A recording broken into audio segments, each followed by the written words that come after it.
Good morning. प्रसार शिक्षा की ऑनलाइन कक्षा में एक बार फिर मैं डॉक्टर शशि शर्मा आपका स्वागत करती हूँ। बीए पार्ट 1 बीकानेर यूनिवर्सिटी के इस विषय के सिलेबस में हमारा टॉपिक चल रहा था संचार के बारे में, और संचार के तत्वों की हम चर्चा कर रहे थे। संचार के तत्वों में मैं आपको बता चुकी थी पहले 3 तत्वों के बारे में, जो है संचारक, दूसरा है संदेश और तीसरा है संचार के माध्यम। आज हम बाकी 2 तत्वों के बारे में जानेंगे, और वो है संदेश की विवेचना और दूसरा है श्रोता या संदेश को प्राप्त करने वाले।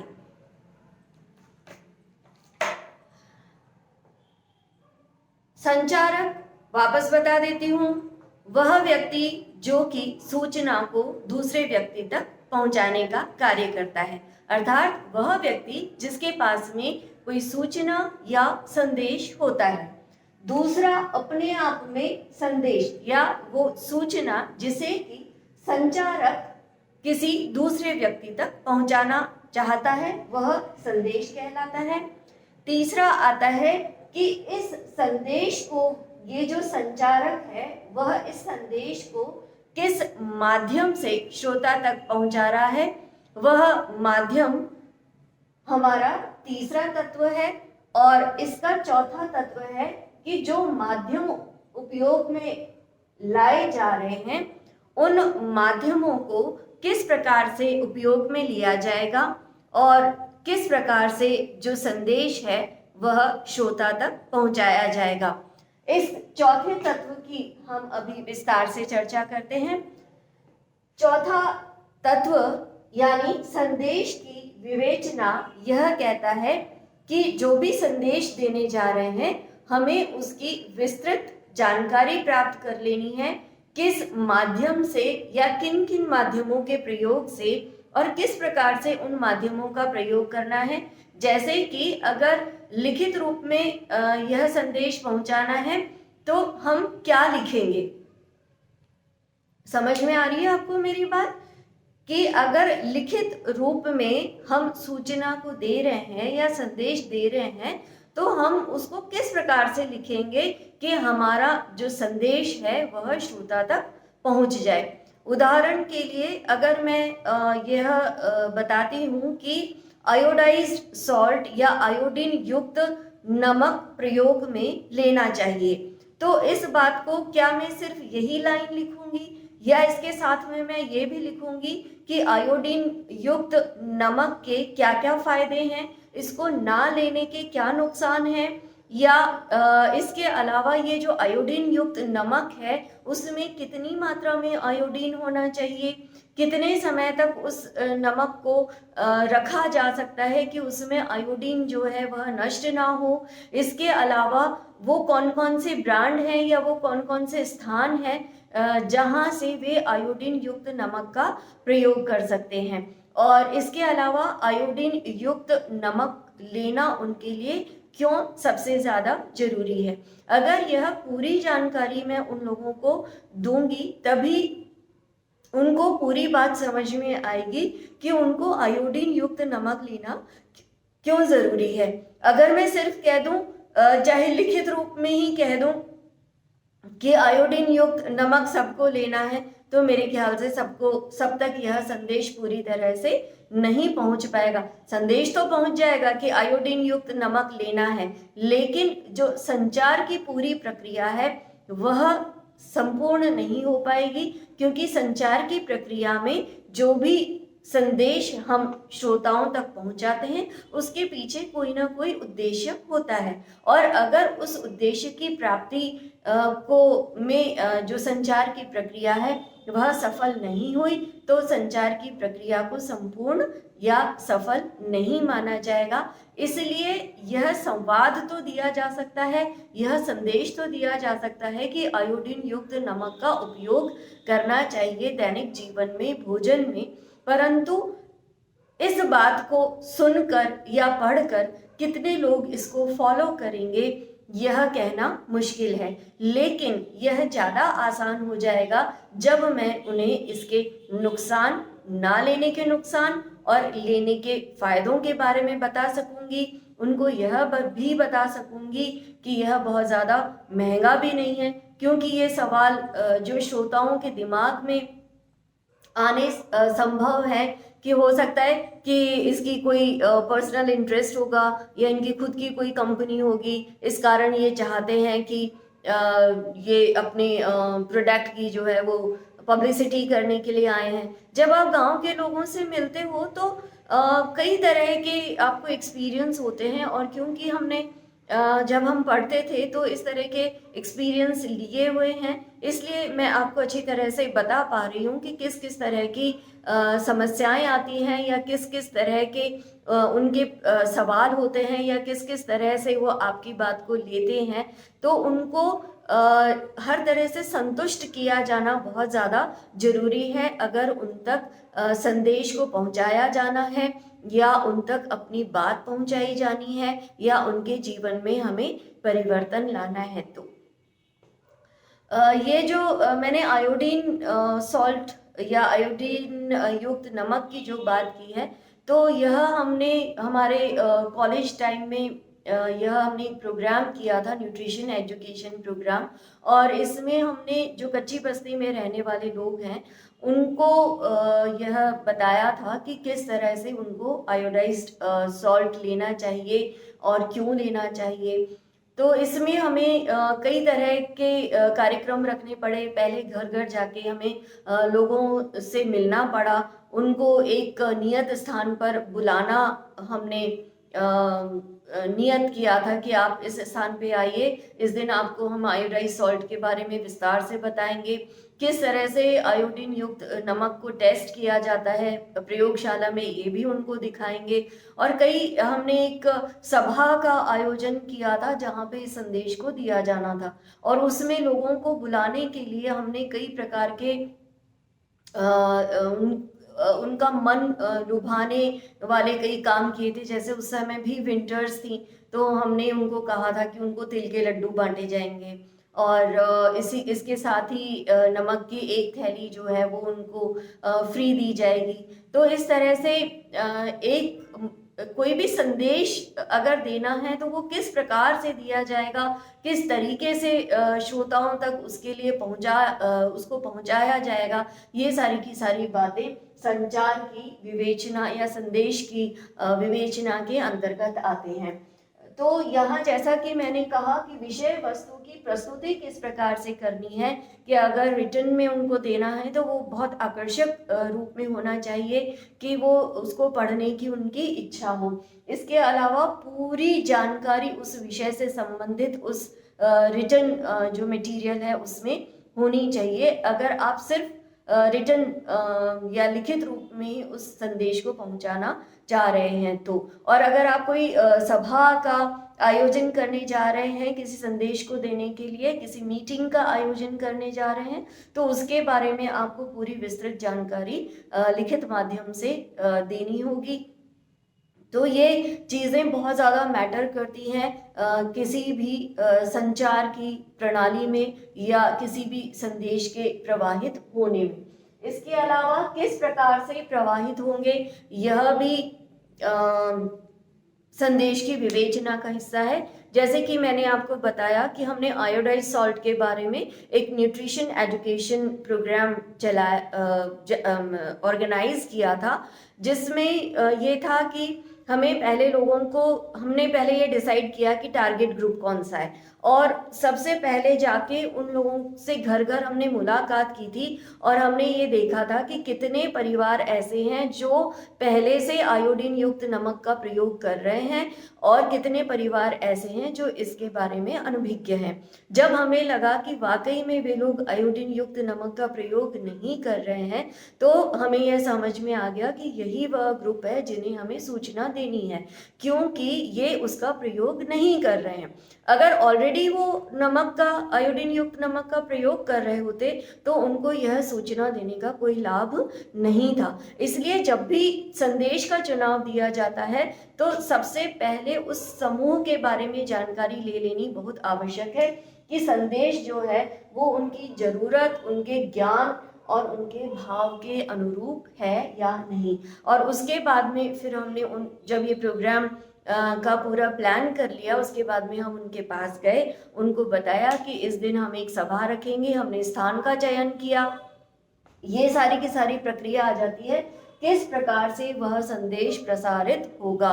फिर हमने एक वक्ता डिसाइड किया, एक मन संचालन करने वाला डिसाइड किया। तो हम जो क्लासमेट्स थे उन सब ने मिलजुल कर एक एक काम संभाला। उसके बाद में जो एक लोकल महिला, उसी एरिया में रहने वाली एक महिला थी, बुजुर्ग महिला थी, जो कि जिसकी बात सभी मानते थे, उसको हमने कहा कि तुम सब महिलाओं को लेकर आओ और वो तुम्हारी बात मानती है और हम तुम्हें इस बात के लिए सम्मानित भी करेंगे। तो उसका भी पर्सनल इंटरेस्ट जागृत हो गया और वो खुशी खुशी कई सारी महिलाओं को अपने साथ में लेके आई। लोगों को हमने कहा कि आपको तिल के लड्डू दिए जाएंगे, तो महिलाएं तो आई जो आई, बच्चे भी उनके साथ में चले आए और जितने तिल के लड्डू हमने बनवाए थे वो कम भी पड़ गए।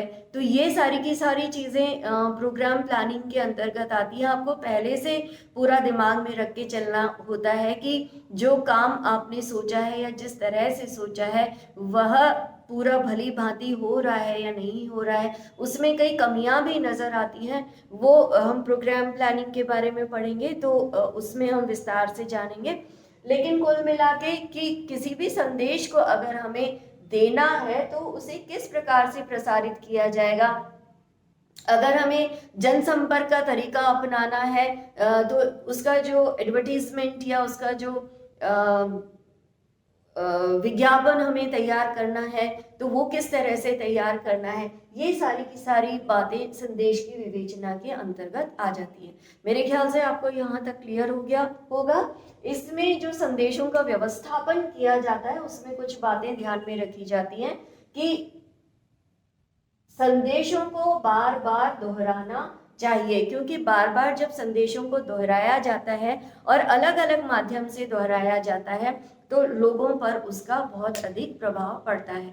आपके लिए मैं बता दूं, आपके इंटरेस्ट की चीज़ है कि आप किसी भी नए प्रोडक्ट के बारे में कैसे जानते हैं। जब आप टीवी देखते हैं तो बार बार किसी चीज़ का विज्ञापन आता है, तो जब आप एक बार, दो बार, 10 बार उस विज्ञापन को इग्नोर कर देते हैं, लेकिन जब बार बार आपके सामने वह विज्ञापन आता है तो कभी आपने उसका थोड़ा सा हिस्सा सुना, कभी कोई दूसरा हिस्सा सुना, कभी तीसरा हिस्सा सुना, ऐसे करते करते एक दिन ये होता है कि आप उस विज्ञापन की संपूर्ण जानकारी प्राप्त कर लेते हैं और प्रभावित होते हैं। आप बच्चों को देखिए, उन्हें विज्ञापन से इतने ज़्यादा वो प्रभावित होते हैं कि उनको खाने की जो चीज़ चाहिए होती है वो विज्ञापन में दिखाए अनुसार चाहिए होती है, उनके खिलौने उनको विज्ञापन में दिखाए अनुसार चाहिए होते हैं।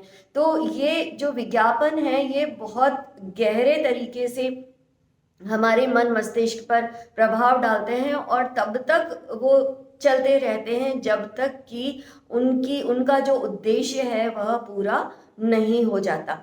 तो यही बात यहाँ मैं कहना चाहूंगी कि संदेशों का बार बार दोहराव होना चाहिए कि अगर व्यक्ति को आयोडाइज सॉल्ट लेना है तो एक रिक्शे वाला उनके घर के आगे से यह बोलता हुआ जा रहा है कि आयोडाइज सॉल्ट लीजिए, इससे ये लाभ होते हैं, इसको नहीं लेने से ये हानि होती है।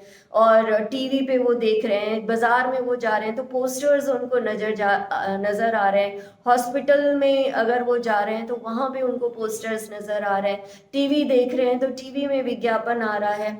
तो बार बार हर जगह जब उनको एक ही प्रकार का संदेश नज़र आता है तो वह उनके ऊपर बहुत गहरा प्रभाव डालता है। उसके बाद में संदेश जो है ऐतिहासिक, तार्किक और मनोवैज्ञानिक क्रम में होना चाहिए। सबसे पहले तो संदेश का औचित्य क्या है, यह होना बहुत ज़्यादा ज़रूरी है, या यह लोगों तक पहुंचना बहुत ज़्यादा ज़रूरी है कि अगर मैं आयोडाइज सॉल्ट के बारे में उनको बता रही हूँ तो क्यों बता रही हूँ। उसका कारण ये है कि आप उनको डेटा बताइए कि पहले जो थायराइडिज्म था वो लोगों में कम होता था, लेकिन आजकल महिलाएं जो हैं वो थकान महसूस करती हैं, पुरुष जो हैं थकान महसूस करते हैं, मोटापा बढ़ता जा रहा है, जबकि वे फिजिकली भी एक्टिव हैं, सब कुछ ठीक है, खाना पीना, लेकिन फिर भी मोटापा कंट्रोल नहीं हो रहा है। तो ऐसा क्या कारण है कि मोटापा नहीं रुक रहा है या वे थकान महसूस कर रहे हैं। तो इसके कारण इसका उनको डेटा दिया जाए कि पहले जो आयोडीन की कमी के प्रभाव थे या रोग थे वो कम थे, लेकिन धीरे धीरे ये बढ़ते जा रहे हैं। उसके बाद में तर्क देना चाहिए कि भाई किस तरह से जो थायराइड ग्लैंड है वो कार्य करती है और किस तरह से आयोडीन उसको जो हार्मोन का निर्माण होता है उसके बनने के लिए बहुत ज़्यादा जरूरी है, और यह हार्मोन हमारे शरीर की जो प्रणाली है उसको किस प्रकार से प्रभावित करता है, यह बातें उनको बतानी जरूरी है। और उसके बाद में उनके ऊपर मनोवैज्ञानिक प्रभाव डालना चाहिए। उनको कहना चाहिए देखिए आप कितना थकान महसूस करते हैं, आपसे काम नहीं होता, आपका मन नहीं लगता, आप हमेशा उदास उदास महसूस करते हैं। तो उनको लगता है कि हाँ ये बात तो सही है, देखिए आपका स्वास्थ्य आपके लिए कितना जरूरी है। ये सारी बातें जब उनसे की जाती हैं तो उनके ऊपर मनोवैज्ञानिक प्रभाव भी पड़ता है। आप अपने बच्चों को तो स्वस्थ रखना चाहेंगे ना, इसलिए आपको आयोडाइज्ड युक्त सॉल्ट जो है उसका प्रयोग करना चाहिए। तो इन सारी बातों को जब हम किसी संदेश की प्लान करते हैं या विवेचना करते हैं तो ध्यान में रखना चाहिए। इसके बाद में जो संदेश है वो युक्ति संगत होना चाहिए और बाद में इसकी तुलनात्मक विवेचना भी होनी चाहिए। ये वैसा ही युक्ति संगत मैंने जैसा कि बताया, उसका औचित्य क्या है। कोई भी चीज हम किसी व्यक्ति को बता रहे हैं तो उसके पीछे कोई ठोस कारण होना जरूर आवश्यक है, नहीं तो लोग बाग उसमें इंटरेस्ट नहीं लेंगे। उसके बाद में तुलनात्मक, पहले की स्थिति बाद की स्थिति क्या हो जाएगी, पहले आप ऐसे थे बाद में आप ऐसे हो जाओगे। जो भी है, जब भी तुलना होती है और वो तुलना अगर बेहतर रिजल्ट देती है तुलना से, तो वो उस संदेश के प्रति आकर्षित होते हैं। उसके बाद में किसी भी चीज का सकारात्मक और नकारात्मक पहलू जरूर बताना चाहिए। जैसे आयोडाइज सॉल्ट के बारे में ये बताया जा सकता है कि अगर आप लेंगे तो इसके ये रिजल्ट हैं। हाँ, उनको अगर उनको ये है कि जो हमारा ट्रेडिशनल जो सॉल्ट आता है वो सस्ता आता है जबकि ये थोड़ा महंगा आता है, तो उनको आप ये बता सकते हो कि हाँ जरा महंगा जरूर है, लेकिन अगर आपकी हेल्थ को कंसीडर किया जाए या आपके स्वास्थ्य को देखा जाए तो ये इतना भी महंगा नहीं है कि आप इसे अफोर्ड नहीं कर पाए। तो ये सारी की सारी बातें किसी भी संदेश की विवेचना करते वक्त जरूर बताना चाहिए। इसके अलावा कुछ पॉइंट है कि जब उन लोगों से रूबरू हुआ जाए तो आवाज का उतार और चढ़ाव, किस बात पे कितना बल देना है, आपकी बॉडी लैंग्वेज, ये सारी की सारी चीजें मैटर करती हैं।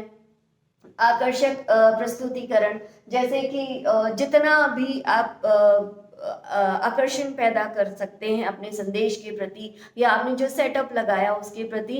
जैसे कि मैं अभी आपको बोर्ड पे लिखा रही हूँ तो आपने देखा होगा मैंने काले रंग से, नीले रंग से, हरे रंग से, लाल रंग से सब रंगों का प्रयोग किया है। अगर इसकी जगह मैं सिर्फ काला काला काला लिख रही होती तो आपको लगता कि बड़ा मोनोटोनस सा हो जाता है, लेकिन इसको आकर्षक बनाने के लिए मैंने विभिन्न रंगों का प्रयोग किया है। जिस पॉइंट को मैं पढ़ा रही होती हूँ उस पॉइंट को मैं अंडरलाइन भी करती हूँ। तो ये सारी चीजें इसलिए की जाती हैं ताकि व्यक्ति का या श्रोता जो है उसका इंटरेस्ट बना रहे उस संदेश के प्रति।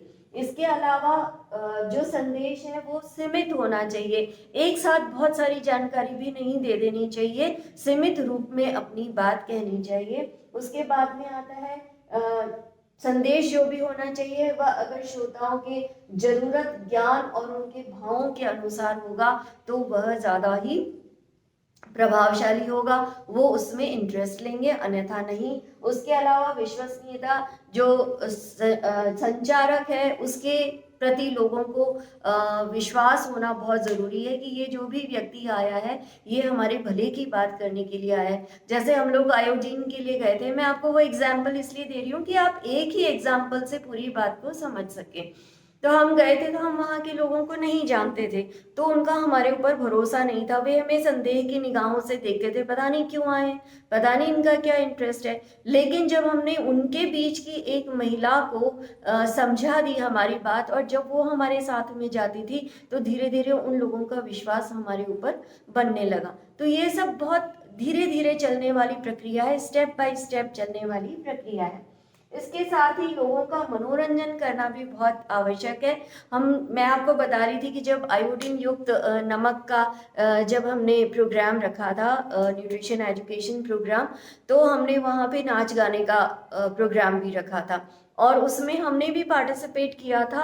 और जो लोग हमारे श्रोता थे उन लोगों को भी हमने पार्टिसिपेट करने के लिए कहा था, उनसे हमने गाने के लिए कहा था, उनसे हमने डांस के लिए कहा था।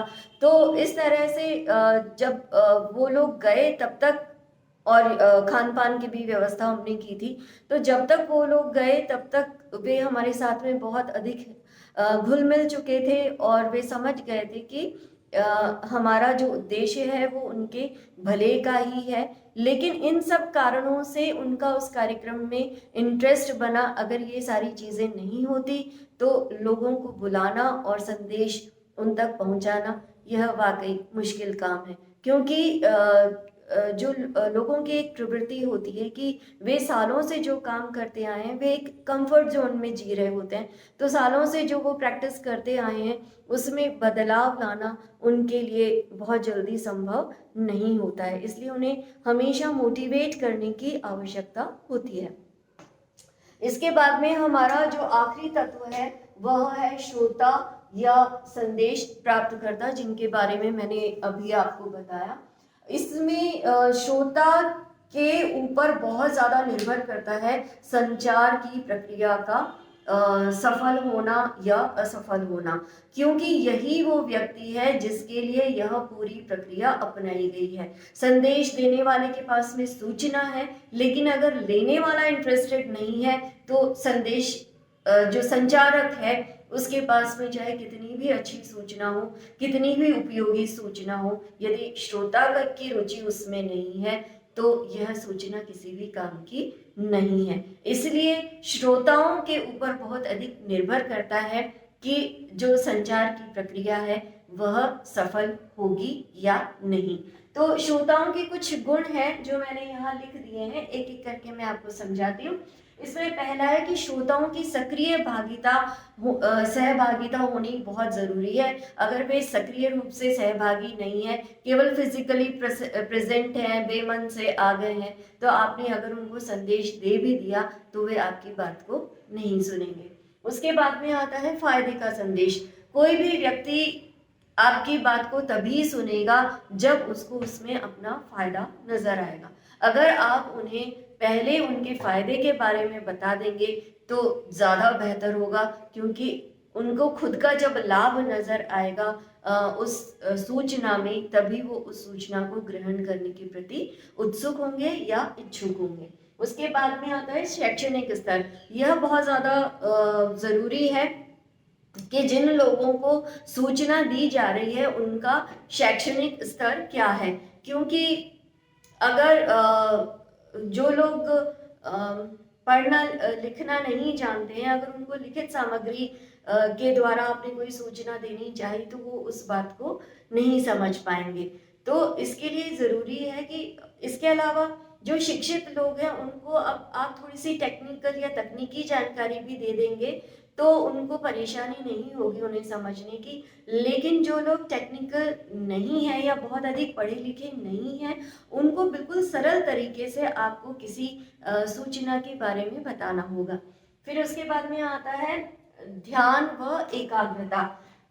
श्रोताओं का ध्यान और एकाग्रता संदेश में बनाए रखना बहुत अधिक जरूरी है, और इसके लिए मैंने आपको बताया कि हमने क्या क्या यत्न किए थे कि उन लोगों को उस प्रोग्राम में इन्वॉल्व किया था। उन लोगों की एक जो लीडर थी उससे हमने अपील करवाई थी कि आप लोग इनकी बात को सुने, ये हमारे भले के लिए आए हैं, बहुत ज़रूरी बात कहने के लिए आए हैं। बीच बीच में हम गाने बजाने का कार्यक्रम करते रहे, बीच बीच में उनको एंटरटेन करते रहे। तो ये सारी की सारी चीज़ें जो हैं वो श्रोताओं को आकर्षित करती हैं। इसके अलावा एक और चीज़ होती है, यदि हम लोकल भाषा का इस्तेमाल करते हैं तो भी श्रोता आकर्षित होते हैं, उनकी रुचि बनी रहती है। और यदि उनको हिंदी बहुत ज़्यादा अच्छे से समझ में नहीं आती या जिस भाषा का उन्हें ज्ञान नहीं है, उस भाषा में अगर उनसे बात की जाए तो वे उसमें इंटरेस्ट कम लेते हैं।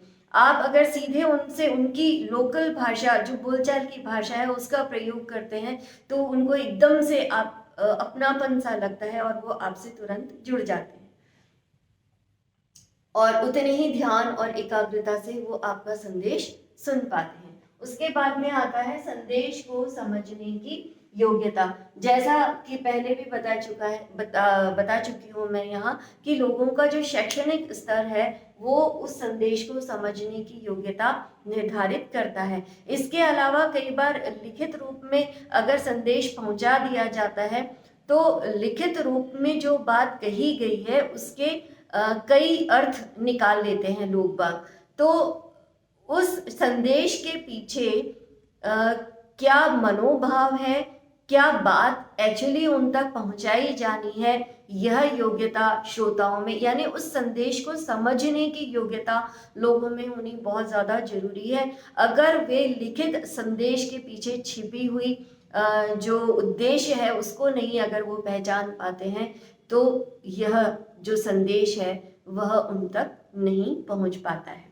उसके अलावा तुरंत निष्कर्ष पर पहुंचना, यह भी कई लोगों की एक कमी होती है। कई बार ये होता है कि आप उनसे जाके कहो, जैसे मुझे फिर ध्यान आया कि हम एक गांव में गए थे और वहाँ हमें 7 दिन का कैंप लगाना था। तो वहाँ हम घर घर जाके महिलाओं को बता रहे थे। उसमें हमने लिटरेसी वाला प्रोग्राम भी था, कुछ क्लासेस भी हमें लगानी थी जिसमें हमें लिखना पढ़ना सिखाना था गांव की अनपढ़ महिलाओं को। तो हम गए एक घर में, वहाँ एक बुजुर्ग महिला थी तो हमने उनसे बात की तो वो बहुत खुशी से मिली।